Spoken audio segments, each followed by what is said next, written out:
Friends, இன்றைக்கி நான் உங்களுக்கு செஞ்சு காணிக்க போகிற ரெசிபி என்னென்னு பார்த்தீங்கன்னா, நிறைய பேர் என்கிட்ட ரொம்ப நாளாக கேட்டுட்டு இருந்த ஒரு ரெசிபி சீஸ் கேக் செஞ்சு காணிக்க அப்படின்னு. அதுதான் இப்போ செஞ்சு காணிக்க போகிறேன். ஸோ யூஸ்வலாக சீஸ் கேக் வந்து உங்களுக்கு வந்து க்ரீம் சீஸ் தேவை, ஆனால் நம்ம ஊரில் க்ரீம் சீஸ் கிடையாது. அதனால் நம்ம ஃபஸ்ட்டு க்ரீம் சீஸ் பண்ணிடலாம். அது பண்ணுறது ரொம்ப ஈஸி. ரெண்டு இன்க்ரீடியன்ட் தான், ஒன்று பன்னீர், இன்னொன்று வந்து தயிர். இந்த ரெண்டும் தான் தேவை. ஸோ இதை வச்சு ஃபஸ்ட்டு க்ரீம் சீஸ் பண்ணிடுவோம். நீரை ஓப்பன் பண்ணி இதை நல்லா வாஷ் பண்ணிட போகிறேன்.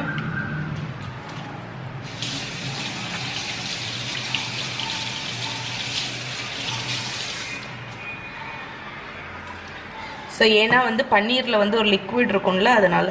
அதுக்கப்புறம் இதை சின்ன சின்ன துண்டாக பிச்சு ஒரு பிளெண்டர் ஜாரில் போட்டுருங்க. ஜாரில் வந்து பன்னீரை போட்டேன். இப்போ இதில் வந்து தயிர் விட போகிறேன்.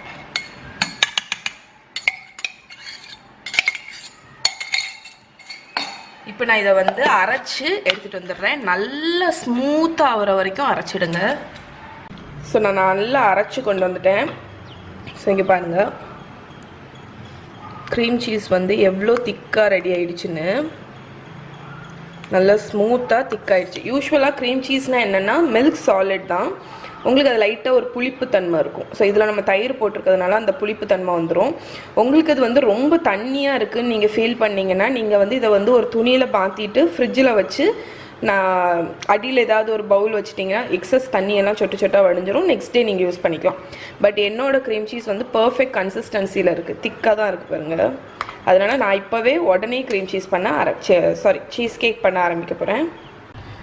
ஸோ இப்போ நம்ம வந்து சீஸ் கேக்கோட பேஸ் பண்ணிடலாம். ஸோ இது என்ன பிஸ்கெட்டுன்னு பார்த்தீங்கன்னா டைஜஸ்டிவ் பிஸ்கெட். நீங்கள் எந்த பிஸ்கெட் வேணாலும் யூஸ் பண்ணிக்கலாம். மாரிகோல்டு, பிரிட்டானியா மில்க் பிக்கீஸ், எது வேணாலும் நீங்கள் யூஸ் பண்ணிக்கலாம். ஸோ இப்போ இந்த பிஸ்கெட்டை நான் வந்து பொடிக்க போகிறேன். மிக்சியில் போட்டு நீங்கள் பொடிச்சிக்கலாம். இந்த பிஸ்கெட் ஆக்சுவலி சாக்லேட் வந்து கோட் பண்ண பிஸ்கெட்டு. பட் அப்படியெல்லாம் யூஸ் பண்ணணுன்னு அவசியம் இல்லை. என்கிட்ட இதுதான் இருந்துச்சு. ஏதாவது ஒரு பிஸ்கெட் வேணும், கிறிஸ்பி பிஸ்கெட். நீங்கள் மற்ற பிஸ்கெட்லாம் மிக்சியில் போட்டு நல்லா பொடிச்சிருங்க. டைஜஸ்டிவ் பிஸ்கெட் ரொம்ப சாஃப்டாக தான் இருக்கும். அதனால நான் வந்து கையிலேயே இந்த மேஷரை வச்சு நல்லா மேஷ் பண்ணி எடுத்துகிட்டு போகிறேன். ஓகே, மேஷ் பண்ணி முடிச்சுட்டு காணிக்கிறேன். ஸோ இப்போ வந்து நான் இந்த பிஸ்கெட்ஸை நல்லா க்ரம்பிள் பண்ணிட்டேன். இங்கே வந்து ஒரு 100 கிராம் பட்டர் எடுத்து வச்சுருக்கேன். இதை வந்து உருக்கி எடுத்துகிட்டு வந்துட போகிறேன். பட்டரை நான் உருக்கிட்டேன். ஸோ நம்ம உருக்கின பட்டரை இந்த பிஸ்கெட்டில் ஊற்றிடலாம். மஹி கீழே வா, கீழே வாடா, ஓடியா. ஸோ இங்கே பாருங்கள், நம்மளோட சீஸ் கேக்கோட பேஸ் வந்து ரெடி ஆயிடுச்சு. இப்போ நான் வந்து ஒரு ரவுண்ட் பேன் எடுத்திருக்கேன். சப்போஸ் நீங்கள் இது வந்து ஸ்ப்ரிங் ஃபார்ம் பேனுன்னு சொல்லுவோம்ல, இப்படி கிளிப் பண்ணி ஓப்பன் பண்ணிடலாம். இப்போ இது உங்கள்கிட்ட இல்லை அப்படின்னு நினச்சிங்கன்னா சாதா ரவுண்ட் பேனில் கீழே வந்து ஒரு பார்ச்மெண்ட் பேப்பர், சுற்றிலும் பார்ச்மெண்ட் பேப்பர் இல்லைனா கிளிங் ஃபிலிம்னு ஒன்றில் அந்த பிளாஸ்டிக் ரேப்பை லைன் பண்ணிடுங்க. அப்போ தான் உங்களுக்கு அன்மோல்ட் பண்ண ஈஸியாக இருக்கும். இது நார்மல் கேக் மாதிரி நம்ம திருப்பி போட்டு அன்மோல்ட் பண்ண முடியாது.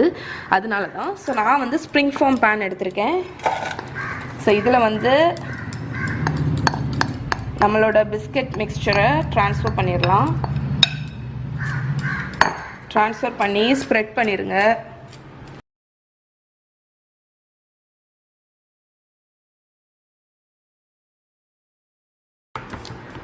ஓகே, ஸோ நம்மளோட சீஸ் கேக் பேஸ் வந்து நான் அதை ப்ரெஸ் பண்ணியாச்சு. இப்போ அதை ஃப்ரிட்ஜில் வச்சிட போகிறேன். நம்ம ஃபில்லிங் ரெடி பண்ணிடலாம். இப்போ நம்ம ஃபில்லிங் ரெடி பண்ணிடலாம். ஃபஸ்ட்டு வந்து நம்ம பண்ணி வச்சுருக்கிற க்ரீம் சீஸை இந்த பவுலில் போட்டுடலாம்.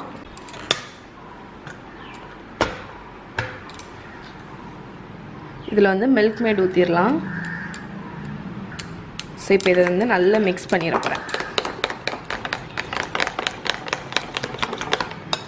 இதில் வந்து செட்டிங் ஏஜென்ட் என்னன்னு பார்த்தீங்கன்னா ஜெலட்டின் போடணும். யூஸ்வலாக க்ரீம் சீஸுக்கு வந்து நீங்கள் பேக்கெட் அந்த கடையில் கிடைக்கும்ல, அந்த ஃபிலடெல்ஃபியா க்ரீம் சீஸ்ன்னு, அது வந்து ஆனால் எக்ஸ்பென்சிவ். உங்களுக்கு அமேசானில் கிடைக்குது, ஆனால் பயங்கர எக்ஸ்பென்சிவ். அது யூஸ் பண்ணுறீங்க அப்படின்னா நீங்கள் வந்து ஜெலட்டின் போட தேவையில்லை. பட் நம்ம இந்த தயிர் பன்னீர் யூஸ் பண்ணியிருக்கிறதுனால ஜெலட்டின் போடணும். ஸோ இப்போ இதை வந்து மிக்ஸ் பண்ணியாச்சு. இதை ஓரத்தில் வச்சிடலாம். இப்போ நம்ம ஜெலட்டினை வந்து ப்ளூம் பண்ணிடலாம். ஸோ ஒரு 2 டேபிள் ஸ்பூன் அளவுக்கு ஜெலட்டினை ஒரு பவுலில் போட்டுக்கோங்க.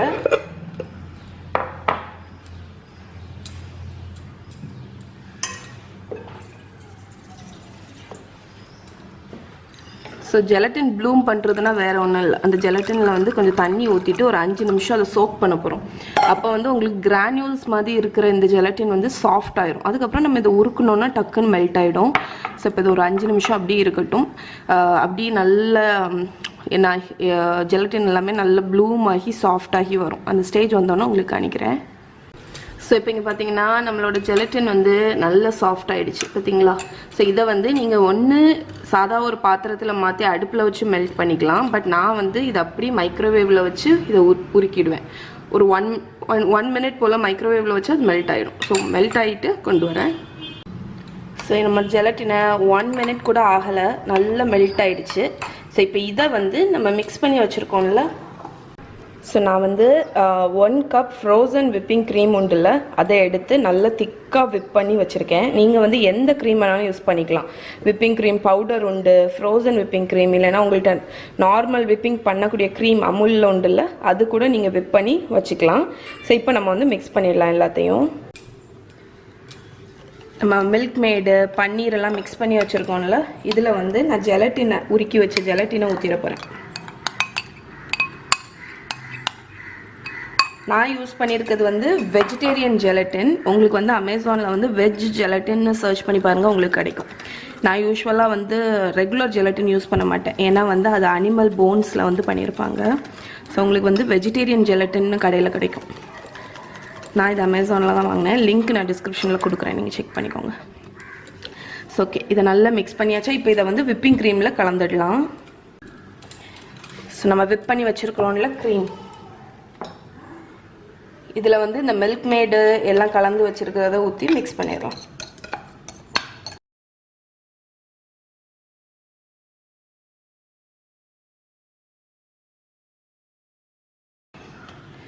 ஓகே, நம்மளோட சீஸ் கேக் மிக்ஸ்சர் ரெடி ஆயிடுச்சு. இப்போ இதை வந்து நம்மளோட இது வந்து நான் பிஸ்கெட் பண்ணேன்ல, இதை வந்து ஃப்ரிட்ஜில் வந்து நான் 1/2 மணி நேரம் வச்சு எடுத்திருக்கேன்.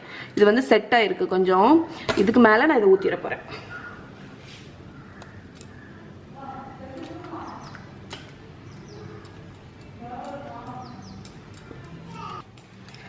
ஓகே, இங்கே பாருங்கள், கரெக்டாக இந்த பேனில் நரைச்சி வந்திருக்கு. இப்போ நான் இதை ஃப்ரிட்ஜில் ஓவர் நைட் வச்சிட போகிறேன். கேக் வந்து நல்ல செட் ஆகிடுச்சு. ஸோ இப்போ இதை வந்து அன்மோல்ட் பண்ணி ஸ்லைஸ் பண்ணி காணிக்கிறேன்.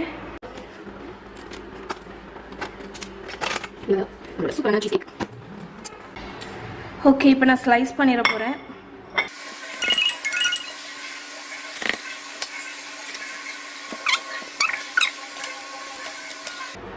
பர்ஃபெக்டாக வந்திருக்கு. எவ்வளோ க்ளீன் ஸ்லைசஸாக இருக்குது பாருங்கள், அவ்வளோ சில்கியாக இருக்குது, சூப்பராக இருக்குது. ஸோ என்கிட்ட வந்து கேரமல் சாஸ் இருந்துச்சு. ஸோ நான் அதையும்